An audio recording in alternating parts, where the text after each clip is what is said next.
Good morning Chennai press. என்னோட Suriyamoorthy advocate, Hari Perumal 2 பேர் இருக்காங்க. ஒரு முக்கியமான இஷ்யூ இன்னைக்கு, அதனால தான் காலையிலே ப்ரெஸ்ஸை கூப்பிட்டேன். இன்னைக்கு மத்தியானம் ஒரு கேஸ் வருது ஹைகோர்ட்டில். மத்தியானம் ஆயிடும்னு நினைக்கிறேன். அது டபிள்யூ கிரிமினல் பெட்டிஷன் 1005 or 2025 1005. இன்னைக்கு ஆஃப்டர்நூன் மேலே வரும். அது இன்னைக்கு லிஸ்ட் ஆயிடுச்சு, வரும். அட்வொகேட் திருமூர்த்தி ஆர்கியூ பண்றார். அவருக்கு அசிஸ்டா அட்வொகேட் அகிலன் எல்லாம் சேர்ந்து இன்னைக்கு மத்தியானம் அந்த விஷயத்தை ஆர்கியூ பண்றாங்க. என்னன்னு கேட்டீங்கன்னா, ரொம்ப இம்பார்ட்டன்ட் விஷயம் சார். ஒன்றையும் நம்ம அப்படி இக்னோர் பண்ணிட்டு போயிட முடியாது. இது என்னன்னு கேட்டீங்கன்னா, 4/10/2016 ரொம்ப இன்ட்ரெஸ்டிங்கா இருக்கும். மலையாள படம் மாதிரி இருக்கும் கேட்டீங்கன்னா. ரொம்ப வேதனையான விஷயம். ஆனால் சொல்லும்போது சஸ்பென்ஸா த்ரில்லா இருக்கும்ல, அதுக்காக சொல்றேன், வேற ஒன்றும் இல்லை. பிஎஸ்ஜி காலேஜ் அந்த பக்கம் இருந்து காலேஜில் ஒரு கார் கிளம்புது. அந்த கார் காரில் பார்த்தீங்கன்னா உங்களுக்கு 5 பேர் தான் உட்கார முடியும். ஆனால் 6 பேர் உட்காந்து வராங்க காரில். அங்கிருந்து மத்தியானம் புறப்பட்ட காரு ஒரு 1.5 மணி நேரத்தில் அந்த கார் பெருமாநல்லூர் டோலுக்கு வருது. பெருமாநல்லூர் டோல் இப்போ கொஞ்சம் அது பெருசாக இருக்கும். அப்போ அந்த நேரத்தில் கொஞ்சம் சின்னதாக இருந்திருக்கும். அந்த இடத்துக்கு வரும்பொழுது ஆக்சிடென்ட் ஆகுது. ஆக்சிடென்ட் ஆகி ஒரு பொண்ணு அப்படியே சைடில் தலைக்கீழே தொங்குது, இறந்து போய். ஆக்சிடென்ட்ல ஸ்பாட் அவுட் அப்படின்னு. அதனுடைய நேம் வீரசுரேகா. அந்த பொண்ணுடைய பேர் வீரசுரேகா. வீரசுரேகா ஸ்பாட்ல இறந்து போயிடுறாங்கன்னு ரிப்போர்ட்டை கொடுத்துருக்காங்க. 6 பேர் வந்திருக்கு கார்ல. 5 பேர் தான் வரணும், 6 பேர் வராங்க. 4 பொண்ணுங்க, ஒரு 2 பசங்க. 2 பசங்கன்னு சொல்லும் பொழுது ஒருத்தர் யாருன்னு கேட்டீங்கன்னா நீங்க சர்ப்ரைஸ் ஆயிடுவீங்க. ஏன்னா அவங்க அப்பா பேரை சொல்லி தான் நான் ஒன்று எஃப்ஐஆர்ல இருக்கு, எல்லா இடத்துலயும் இருக்கு. நான் ஒன்னும் வேணும்னு சொல்றதுக்காக சொல்லல. அந்த கார் அவர் பேர்ல தான் இருக்கு. அது எஃப்ஐஆர்ல கொண்டு வரல. சார்ஜ் ஷீட் எஃப்ஐஆர் எதுலையுமே கொண்டு வரல. ரொம்ப சாமர்த்தியமா இனிஷியல் போடாம, இனிஷியலும் இல்ல. யாருன்னு கேட்டீங்கன்னா அன்றைய டெப்டி ஸ்பீக்கர் பொள்ளாச்சி ஜெயராமன், அவரோட பையன் பிரவீன் தான் அந்த காரை ஓட்டியிருக்காரு. இந்த கார் என்ன ஆகுதுன்னு கேட்டீங்கன்னா, ஆக்சிடென்ட் ஆகி அந்த பொண்ணு இறந்துடுது. கூட சுவாதி, தில்லை நாயகி, மந்த்ரா, அப்புறம் திலக் முருகன் அப்படின்னு ஒருத்தர். இவங்கெல்லாம் சேர்ந்து மொத்தம் பிரவீனோட சேர்ந்து 6 பேர். எஃப்ஐஆர்லயும் ஓவர்லோடட் 6 பேர் போனதுக்கு எஃப்ஐஆரும் பதிவு பண்ணல. இந்த இன்சிடென்ட் முடிஞ்ச பின்னாடி ஒரு பொண்ணு கோயம்புத்தூர் பல ஹாஸ்பிட்டல் இருக்கு, போகும்போதே பிஹெச் இருக்கு, கேஎம்சிஹெச் இருக்கு, அப்புறம் பாத்தீங்கன்னா இது இருக்கு, எல்லாமே இருக்கு. எல்லா ஆஸ்பத்திரியும் மீறி கொண்டு போய் கடைசியில லாங்ல இருக்க ஒரு ஹாஸ்பிட்டல்ல சேர்த்திருக்காங்க. அந்த பொண்ணு வாக்குமூலம் சொல்லும் பொழுது என்ன சொல்லுது, இந்த வீர சுரேகா காருக்கு டிரைவர் பின்னாடி இல்லைங்க, அந்த ரைட் சைடில் உட்காந்து லெப்ட் சைடில் உட்கார்ந்து இருந்தது. ஆனா ஆக்சிடென்ட் ஆயின பின்னாடி அது இறந்தப்பதான் இந்த பக்கம் இருக்கு அப்படின்னு சொன்ன உடனே அந்த விட்னஸையே ஹாஸ்டைல் பண்ணி க்ளோஸ் பண்ணிடுறான் போலீஸ். அந்த விட்னஸ் எடுக்கிறதுக்கு தயாரா இல்லை. இங்க பாருங்க, இந்த காருங்க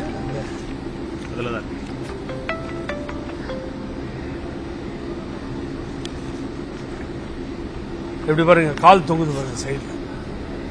இது இந்த சைடுல இருந்தது அந்த சைடுக்கு எப்படி மாறி வந்ததுன்னு ஒருத்தர் கேட்ட உடனேவே அந்த விட்னஸ, அந்த P1 P3 எல்லாம் வரல, அதுல அந்த விட்னஸையே இக்னோர் பண்ணி போலீஸ் மறைச்சிட்டு அதுல கான்ட்ரவர்சியா வருது. இந்த ஸ்டேட்மெண்ட்டை படிச்சீங்கன்னா மறுபடியும் இப்படி இந்த மாதிரி ஒரு சிச்சுவேஷன்.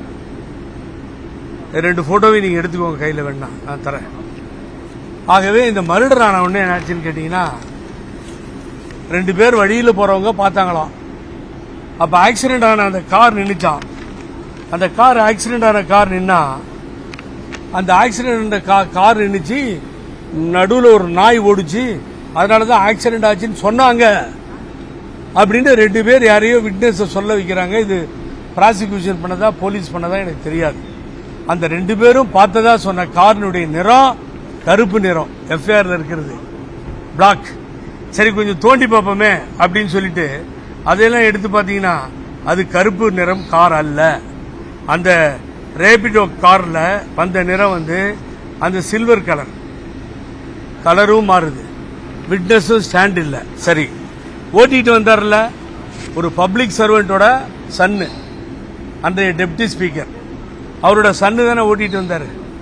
ஓட்டிட்டு வந்த பின்னாடி யாருக்காவது ஹெல்ப் பண்ணிருக்கணும்ல. இங்கதான் முக்கியமான விஷயத்துக்கு வரேன் நான். எப்படியெல்லாம் சட்டம் ஏமாற்றுகிறது, எப்படியெல்லாம் ஏமாற்றுகிறார்கள் நாட்டில். அந்த இடத்துல இருந்து அப்ஸ்காண்டிங், நீங்க டிஸ்அப்பியர்னு சொல்லிக்கோங்க இல்ல அப்ஸ்காண்டிங் சொல்லிக்கோங்க, பரவாயில்ல. 2 நாள் காணுங்க இந்த பிரவீன. 2 நாள் கழிச்சு 3ஆவது நாள் ஸ்டேஷனுக்கு வர்றாரு. இறந்து போனவங்க எப்படி இறந்து போனாங்க, ஆக்சிடென்டா என்னன்னு போலீஸ் விசாரிக்கல. ராஜ மரியாதையோட வரவேற்று அவரை ஸ்டேஷன் பெயிலே வெளியில் அனுப்பிச்சாங்க. அவர் ஸ்டேஷன் பெயிலே வெளியே போயிட்டாரு. யாரு? அந்த பிரவீன் ஸ்டேஷன் பெயில வெளியில போறார். வெளியில போகும்போது ஒரு பெரிய விஷயம் இப்ப நான் உங்களுக்கு சொல்லிதான். அது வந்து அவர் என்ன முதல்வர் கோச்சிக்க மாட்டாரு, ஏன்னா அவருடைய நாலேஜுக்கு நான் கொண்டு வரணும், வேற வழி இல்லை எனக்கு. இன்றைய முதல்வர், அன்றைய எதிர்க்கட்சி தலைவர், அவர் வந்து இங்க பாருங்க, அவர் அன்னைக்கு எலெக்ஷன் கேம்பெயின் வந்திருக்கார். பொள்ளாச்சி விஷயமா பேசுறதுக்காக எலெக்ஷன் கேம்பெயின் வரார். வந்தவர் வந்து ரொம்ப நீட்டா, சவுண்டு எவ்வளவு தூரம் வரும்னு தெரியல எனக்கு. இங்கே வைக்கிறேன் பிரதர், இங்கே வைக்கிறேன் சவுண்டு. அன்னைக்கு பொள்ளாச்சிக்கு வந்த இன்றைய முதலமைச்சர், பெரிதும் மதிக்கக்கூடிய ஸ்டாலின், அன்றைய எதிர்க்கட்சி தலைவர், இங்க பாருங்க. இந்த விவகாரத்தில் துணை சபாநாயகர் பொங்கலூர், துணை சபாநாயகர் பொள்ளாச்சி ஜெயராமனுடைய மகன்கள்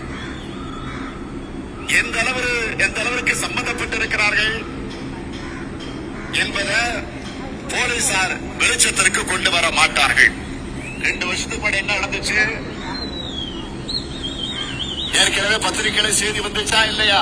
கார்ல போகிற போது கார்ல இருந்து ஒரு பெண் குதிச்சு, அப்ப பொள்ளாச்சி ஜெயராமுடைய 2 மகன்கள் காரில இருந்து சில பெண்களை கடத்தி கொண்டு போகிற போது அதிலிருந்து ஒரு பெண் கீழே குதிச்சு அந்த இடத்துல இறந்து போன அந்த செய்தி வந்துச்சா இல்லையா? எனவே எப்படி இறந்தார், என்ன காரணம், அதற்கு விடை காண வேண்டாமா? பொறுப்பில் இருக்கக்கூடியதானே அதற்கு பதில் சொல்லணும். இதுதான் அன்றைய ஸ்பீச்சில் பாலியல் பலாத்காரம் சம்பந்தமா மாண்புமிகு முதல்வர், அன்றைய எதிர்க்கட்சி தலைவர் பேசும்போது, இந்த பொண்ணை கடத்திட்டு வந்தது பொள்ளாச்சி ஜெயராம பையன், அதுல இருந்து இந்த பொண்ணு கார்ல இருந்து வெளியில குதிச்சிருக்கு, குதிச்சு இறங்கி போச்சு, இதுக்கு ஒரு நியாயம் வேண்டாமா? இந்த நியாயம் இந்த போலீஸ்கிட்ட, பழனிசாமி சர்க்கார் போலீஸார்ட்ட கிடைக்காது அப்படின்னு சொன்னார். நான் இப்போ இந்த பிரஸ் மூலியமா என்னுடைய மரியாதைக்குரிய மாண்புமிகு தமிழக முதல்வருக்கு சொல்லுவேன், ஐயா, அந்த கேஸ் விசாரிச்ச மேஜிஸ்ட்ரேட் 1 வருஷம் தண்டனை கொடுத்தாங்க, அப்பயே கொடுத்துட்டாங்க. அதுல ஒரு குளறுபடி ஆகி போச்சு ஜட்ஜ்மெண்ட்ல, அதையும் எடுத்து வச்சுதான் இன்னைக்கு கோர்ட்டு கொண்டு வரோம். அதுக்கு பின்னாடி மேல்முறையீடுக்கு போறாங்க. இந்த சென்டென்ஸ், சஸ்பென்ஷன் ஆஃப் சென்டென்சஸ் சொல்லுவோம், அதை நிறுத்தி வைக்கிறதுக்கு சட்டத்தில் இடம் இருக்கு. அந்த தீர்ப்பை நிறுத்தி வைக்கிறதுக்கு, ஜெயிலுக்கு போகாம தடுக்கிறதுக்கு. திருப்பூர் போன உடனே மேல் கோர்ட்டுக்கு அந்த தீர்ப்பை நிறுத்தி வச்சு உத்தரவு போடாச்சு. இது சட்டத்தில் இடம் இருக்கு அப்படி நீங்க தானே சொல்றீங்கன்னு கேட்கலாம். இல்ல சார், அது எப்ப நடந்ததுன்னு கேட்டா நம்முடைய முதல்வர் ஸ்டாலின் திராவிட முன்னேற்ற கழக ஆட்சியில் நடக்குது. அந்த ப்ராசிக்யூஷன் கொலிடட் வித் அக்யூஸ்ட் 120 எந்த அளவுக்கு மோசமா முதல்வரையும் மற்றவங்களையும் ஏமாத்தி அதை தப்பிச்சு போறதுக்கு இப்ப கவர்மெண்ட் ஃபார்ம் பண்ண பின்னாடி இது நடக்குதுன்னா, அன்னைக்கு நீங்க மேடையில பேசுறீங்க, இது நடந்திருக்கு, இதுக்கு நியாயம் வேணும், இந்த எடப்பாடி பழனிசாமி போலீஸ் இருந்து கிடைக்காதுன்னு சொல்லி பேசுறீங்க. ஆனா நம்ம இந்த ஆட்சி நடக்குது, இந்த ஆட்சியில அங்க இருக்க ப்ராசிக்யூட்டர், பப்ளிக் ப்ராசிக்யூட்டர், மற்றவங்க எல்லாம் சேர்ந்து ப்ராசிக்யூஷன் எப்படி கைவிட்டுச்சு, எப்படி தப்பிக்கிறார் அவரு? ஆகவே அதை சஸ்பெண்ட் பண்ணி ஸ்டே கொடுத்து நிறுத்தியிருக்காங்க. இப்போ நான் அதை தான் முதல்வர் நாலேஜ் கொண்டு வரணும். இந்த கேஸ் வருது, கேஸ் வரும்பொழுது உங்களுடைய இங்க இருக்க ஸ்டேட் பப்ளிக் ப்ராசிக்யூட்டர் வந்து சொல்லுங்க. ரீ இன்வெஸ்டிகேஷன் கேட்கிறோம். அட்வொகேட் திருமூர்த்தி அதை தான் கேட்க போறார் கோர்ட்ல. ஆகவே நியாயம் வேணும் சார். இது மாதிரி எல்லாருக்கும் நடந்துடக்கூடாது. இல்ல இந்த பொண்ணு யாரு, எப்படி இறந்தது, அதுக்கு பின்னாடி இந்த பொண்ணு எங்க போச்சு, இந்த 4-5 பேரும் சேர்ந்து எங்க போறாங்க, சேலம் நோக்கி போறவங்க நிரந்தரமா போயிடுச்சு இந்த பொண்ணுன்னு அந்த ஜட்ஜி 1 வருஷம் தண்டனை கொடுத்தவங்க எழுதியிருக்காங்க. அப்ப இந்த 4 பொண்ணு யாரு, இவனுங்க 2 பேர் யாரு, எதுக்காக கூட்டு வந்தானுங்க?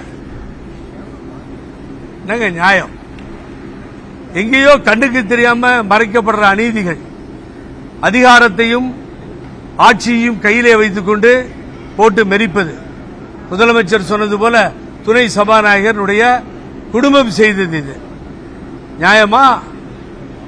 இதைத்தான் நான் இன்றைய தினம் வேதனையோடு முதலமைச்சர் அவர்களிடத்தில் நான் எப்படியாவது கேட்கணும். அப்படிங்கிறதுக்கு தான் இந்த பிரஸ்ஸை கூட்டி, இந்த பிரஸ் மூலியமா இதை நான் கேட்டுட்டு இருக்கேன் உங்கள்கிட்ட அன்பா.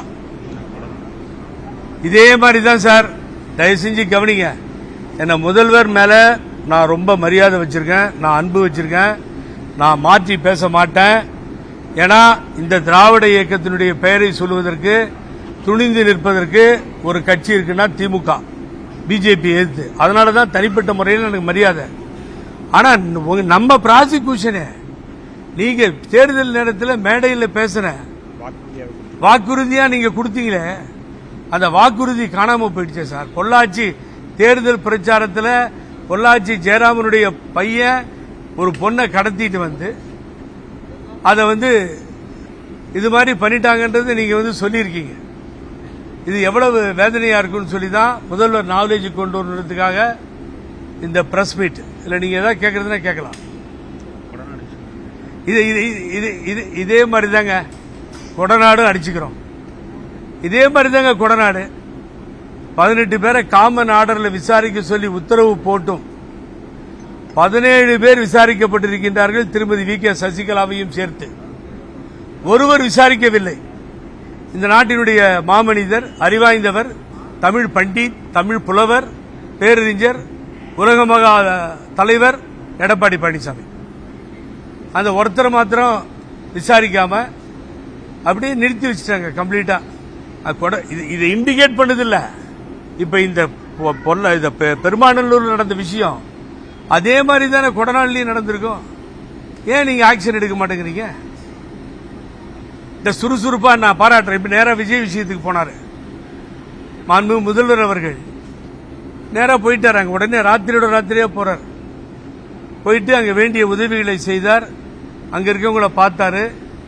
ஒரு நியாயமான விஷயம். முதலமைச்சர் நைட்லாம் கண்ணு விழிச்சு போனது. அப்புறம் துணை முதல்வர் போனார், பார்த்தார்.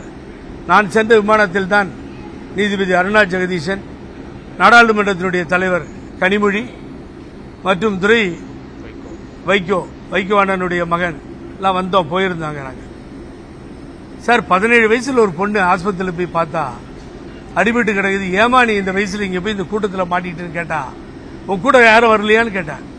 வந்திருக்காங்க சார், 3 பேர் வந்தாங்கன்னு சொல்லிச்சு. 3 பேர் காம்பின்னா அடுத்து 14 வயசுல ஒன்னு இருக்கு, 13 வயசுல ஒன்னு இருக்கு. அது மாதிரி சின்ன சின்ன பசங்களோட கூட போயிருக்கு. இப்படி விழுந்து அடித்துக்கொண்டு பார்க்கணுன்ற ஆர்வத்தில் போயிருக்காங்க. இது நடந்தது. அப்ப முதல்வர் போய் உதவி செஞ்சார்.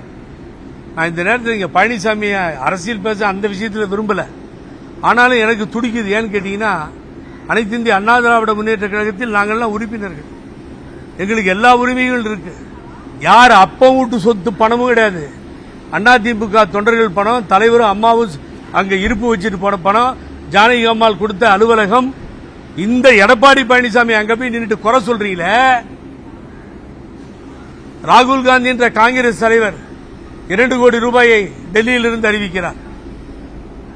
பிரதம மந்திரி அவர் எல்லாத்துக்கும் 2 lakhs கொடுக்க சொல்லி அறிவிப்பு வருகிறது. சென்ற முதலமைச்சர் அரசு சார்பாக 10 லட்சமும் அடிப்பட்டவர்களுக்கு 1 லட்சமும் அறிவிக்கிறார். 1, 2, 3 தன்னை பார்க்க வந்தவர்கள் அந்த ஏழை எளியவர்கள் இப்படிப்பட்ட நிலைமை ஏற்பட்டு இறந்து விட்டார்கள், கர்ப்பிணி பெண்ணிலிருந்து குழந்தைகளிலிருந்து சொல்லி தாவேகாவினுடைய தலைவர் விஜய் 20 லட்சத்தை அனௌன்ஸ் பண்றார். அதிமுக பணம் இல்லையா? பழனிசாமி, நான் உடனே கேட்கிறேன், பிரஸ் மூலியமா பணம் இல்லையா? என்ன டிராமா பண்ற? நேற்று நின்றுட்டு 2 நிமிஷம் மௌன அஞ்சலின்னு எவனுக்கோ நாட்டில் மௌன அஞ்சலி பண்ணாம இருக்கானுங்க. அங்க நின்றுட்டு பண்றிய போன இடத்துல இவ்வளவு பணம் இருக்கு, ஏடிஎம்கே பணம் என்ன, ஒரு 10 லட்சம் 15 லட்சம் கொடுத்தா என்ன ஆயிடுவ? பக்கத்திலே கொள்ளடிச்ச டான் 2 பேர் கேஸ ஃபேஸ் பண்ணிட்டு நிக்கிறான்ல பழைய அமைச்சர்கள். 3 தடவை அந்த தொகுதியில் நின்றாரு தம்பிதுரை. எலெக்ஷன் நேரத்தில் ரைடு வந்தப்ப இந்த செந்தில் பாலாஜி தான் அவரை காப்பாத்தி விட்டார். அந்த கதையெல்லாம் வெளியில் எடுக்கட்டுமா?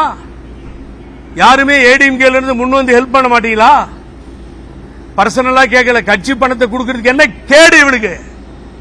என்னங்க கேடு இவனுக்கு சொல்லுங்க பாப்போம். யார் அப்ப விட்டு பணங்க? அந்த அதிமுக அம்மா இருந்தா செய்யுமா?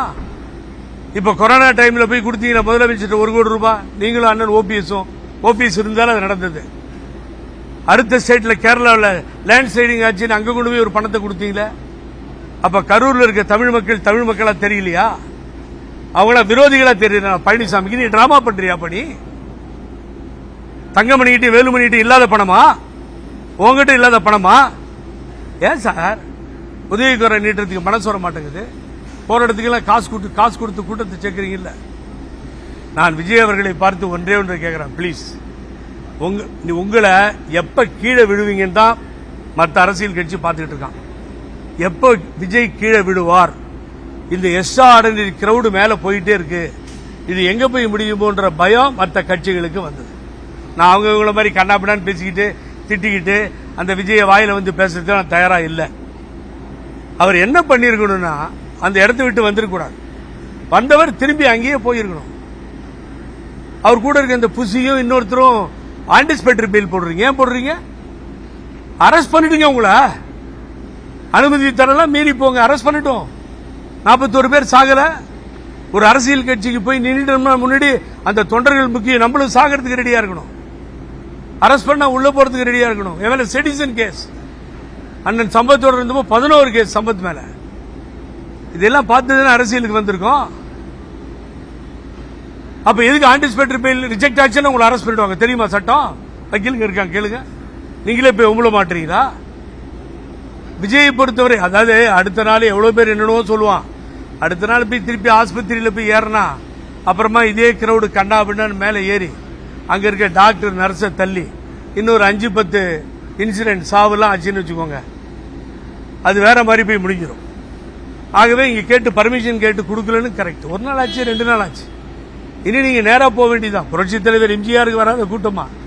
நான் திருவண்ணாமலை டெய்லிஷ் மிஷன் ஸ்கூல்ல படிக்கிறப்போ சின்ன பையன், ஒரு 10th ஸ்டாண்டர்ட், நான் கிரௌடு கண்ட்ரோலுக்கு கிடைக்கல.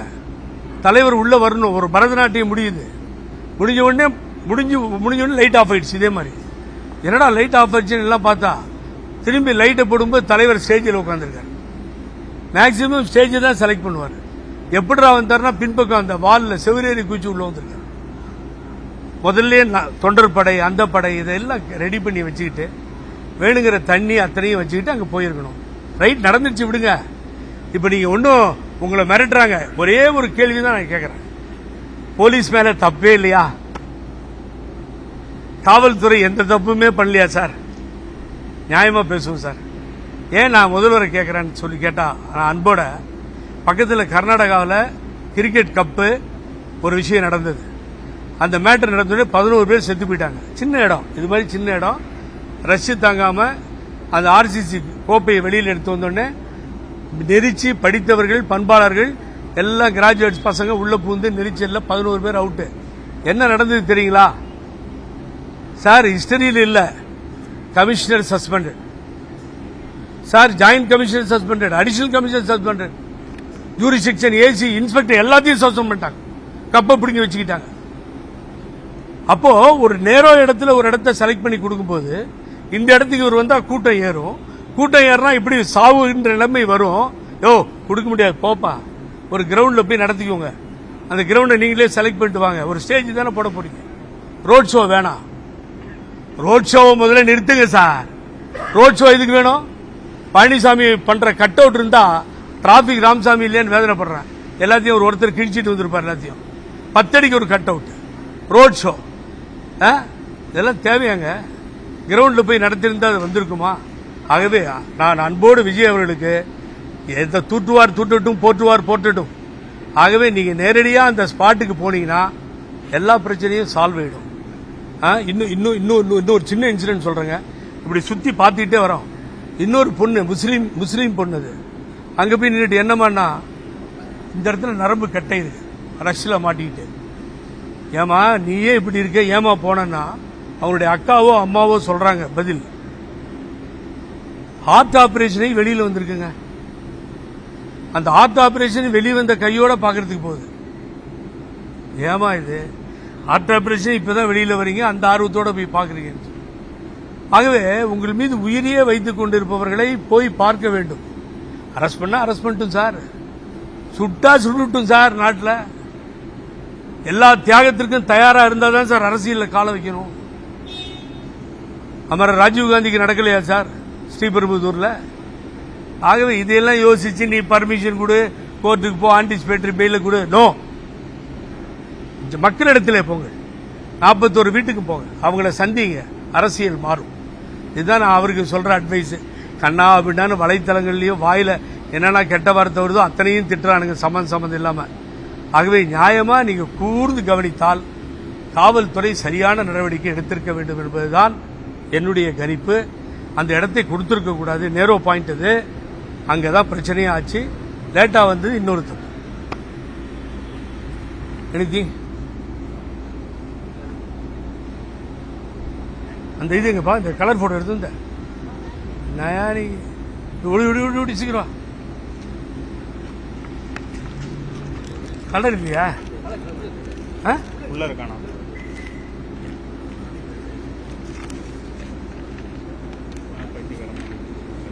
தனித்தனி போட்டோ அவ்வளவுதாங்க. அவங்க இது நீ கையில் வச்சு இன்று உயர்நீதிமன்ற விசாரணைக்கு வருகின்ற வழக்கினுடைய போட்டோ. இந்த இது விபத்தா வேறு ஏதாவதா என்பதுதான் எங்களுடைய வழக்கறிஞர்கள் நியாயத்தை நீதிபதியிடம் கேட்பார்கள். என்ன நடக்குது, என்ன கோர்ட்டு சொல்றது, நம்ம பொறுத்திருந்து பார்க்கணும். இந்த முதல்வர் பேசியிருக்கிறதால இந்த அரசு மறு விசாரணைக்கு உத்தரவிடும் என்று நினைக்கிறேன். டிஜிபி, ஹோம் செக்ரட்டரி எல்லாருக்கும் நான் அனுப்பிச்சிட்டேன். இது சம்பந்தமா அவரை பார்க்கணும்னு நான் கேட்டேன். என்னை கூப்பிட்டாங்க, என்ன விஷயம்னு கேட்டாங்க, எல்லாம் பண்ணாங்க. அன்னைக்கு அருமைக்குரிய மூத்தவர் மூக்கா மூத்து இறந்து போய்விட்டார். அப்படியே தள்ளி போயிடுச்சு. இல்லைன்னா நான் எல்லாத்தையும் விவரமா சொல்லியிருப்பேன். இது அங்கேதான் ரிலீஸ் பண்ணியிருப்பேன், அவர் கையிலே கொடுத்திருப்பேன். அது அன்னைக்கு அப்படி தள்ளி போனதால நாங்கள் இப்போ நீதிமன்றத்தை நோக்கி சென்று விட்டோம். இதுதான் ஒரு நியாயமான விஷயத்தை யாருக்கும் கவலைப்படாம நான் பேசியிருக்கேன். இதுதான் உண்மை. ஏன் சார், இது கவர்மெண்ட் தான் முடிவு பண்ணும் சார். அவங்க தானே, கவர்மெண்ட் தான். இந்த போலீஸ் இல்ல, யூஆர் கரெக்ட். அதான் சொன்னேன். பொள்ளாச்சி பாலியல் சம்பவத்தில் போய் இதை குறிப்பிட்டு பேசின முதல்வர் ஆட்சிக்கு வந்த பின்னாடி தான் அவன் தப்பிச்சு வெளியில வரான். கோர்ட்ல இருந்து மேல் கோர்ட்டுக்கு போய் அது சஸ்பெண்ட் ஆகுது. அதுல இருந்து தப்பிச்சு வெளியில வரார். இதை வெளியே இந்த நியூஸையே வெளியில வரவிடாம சாமர்த்தியமா பண்ணிருக்காங்க. ஆட்சி அதிகாரத்தில் முதல்வரே சொல்லியிருக்காரு. ஆகவே முதல்வர் தான் முடிவெடுக்கணும். இது சம்பந்தமா ரீஇன்வெஸ்டிகேஷனுக்கு டிஜிபிக்கு அதிகாரம் இருக்கு, போலீஸ் இன்ஸ்பெக்டருக்கு அதிகாரம் இல்லை. ஆகவே ஒரு நீங்க சொன்ன மாதிரி கரெக்ட், சிபிசிஐடியோ வேற யாரையாவது போட்டு இதை விசாரிக்க சொல்லணும். அந்த வீர சுரேகா இறந்ததற்கு நியாயமான நடவடிக்கை, நீதி வேண்டும். அதுக்கோசரம் நான் எங்கு சென்று நாங்கள் போராட தயார். அடுத்து பெருமாநல்லூருக்கும் போவோம், பொள்ளாச்சிக்கும் போவோம், எல்லா இடத்துக்கும் போவோம். இதுதான் முடியும்.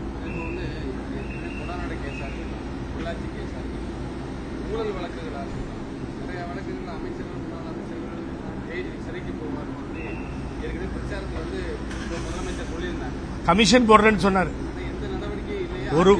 ஒரு நடவடிக்கையும் அந்த விஷயத்தில் முதல்வர் எடுக்கவில்லை. உங்களுக்கு தெரியும், இதே அருணா ஜெகதீசன் அருமையான நீதிபதி, நேர்மையான நீதிபதி, நியாயம்தான் கிடைக்கும். 13 பேரை சுட்ட கேஸ்ல முதல்ல பழனிசாமிக்கு தெரியும், டிவியை பார்த்து தான் தெரியும் சொன்னது பொய்ன்னு கூட ரிப்போர்ட் கொடுத்துட்டாங்க. அது உடப்புல இருக்கு. அதுக்கு பின்னாடி ஆறுமுகசாமி கமிஷன் உடப்புல இருக்கு. அதுக்கு பின்னாடி 1000 கோடி ஸ்மார்ட் சிட்டி திட்டத்தில் ஊழல் உடப்புல இருக்கு. இப்படி எல்லா கமிஷன்களும் இருக்கு. ஒட்டுமொத்தமா கமிஷன் போடுறனாரு, அவர் போடல. உங்களை வேண்டி கேட்டுக்கிற மாண்பு முதல்வர் அவர்களை, எலெக்ஷன் பிரச்சாரத்துக்கு பொய்யாகணும். நாங்கள் இங்கே கேட்பதை மக்களும் கேட்பார்கள். அதற்கு முன்னால் எடப்பாடி பழனிசாமி என்கின்ற கூட்டம், அந்த ஊழல் செய்த கூட்டத்தை யாரையாவது ஜெயிலுக்கு அனுப்பிச்சிங்கன்னா பரவாயில்ல, எல்லாம் டிவிஎஸ்சியில் பெண்டிங் இருக்கு. அது நீங்க தான் முடிவு பண்ணணும். நானும் சொல்லி சொல்லி போதுன்னு போயிடுச்சு. ஆகவே கொடநாடை பொறுத்தவரை அதில் நீங்கள் எடுத்தது நியாயமானது அல்ல. பழனிசாமி தப்பித்துக் கொண்டு அங்கங்க நீங்களே சொன்னீங்க அசம்பிளியில், எங்க அப்பா குதிர்குழல்னு பயந்துட்டு வெளியில ஓடுறாரு பாருங்க, நீங்க சொன்னீங்க. அன்னைக்கு நடந்தது அசம்பிளியில், நீங்க சொன்னதுதான் சொல்லிட்டு இருக்கேன். நான் எதையும் எக்ஸ்ட்ரா சொல்லவே இல்லை. ஆகவே நியாயம் வேண்டும், நியாயத்தை வழங்க வேண்டும். இன்னும் நான் முதல்வரை நம்புகிறேன். என்ன நடக்கிறது என்பதை பார்ப்போம்.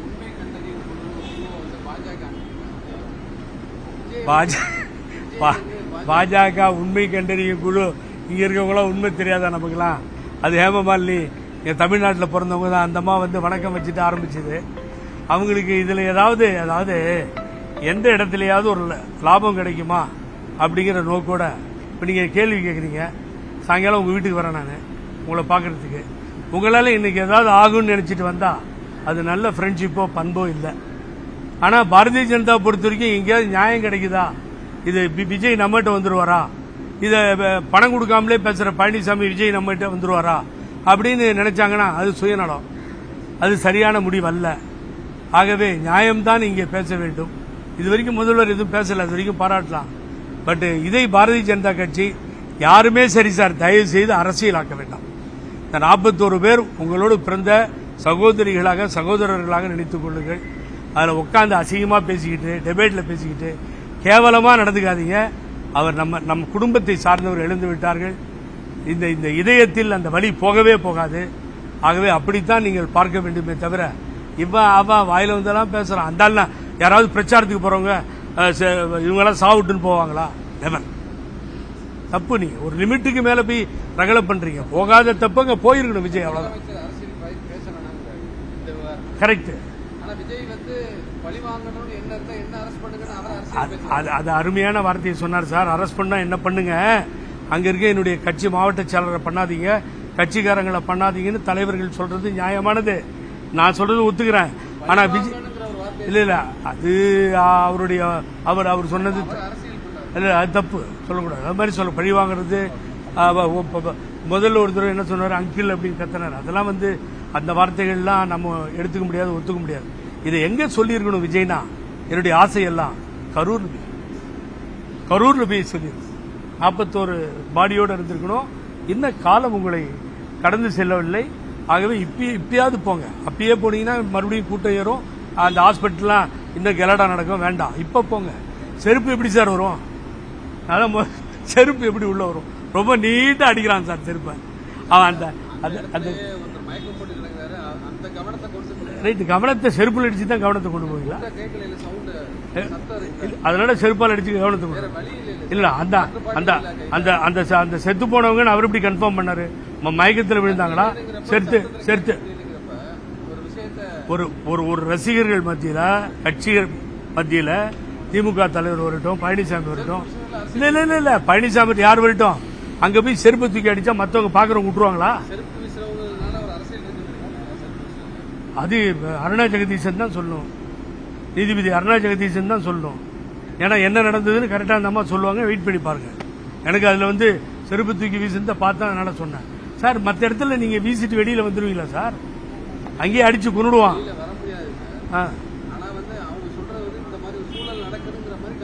எல்லாமே சொல்லுவாங்க, எல்லாத்தையுமே சொல்ல வைக்க முடியும் நாட்டில். உண்மையும் சொல்லுவாங்க, பொய்யும் சொல்லுவாங்க. அதை சொல்ல வேண்டியது நீதிபதிக்கு அருணா ஜெகதீசன். அந்த அருணா ஜெகதீசன் சொல்லட்டும், அப்ப நம்ம we will decide என்னன்னு சொல்லி.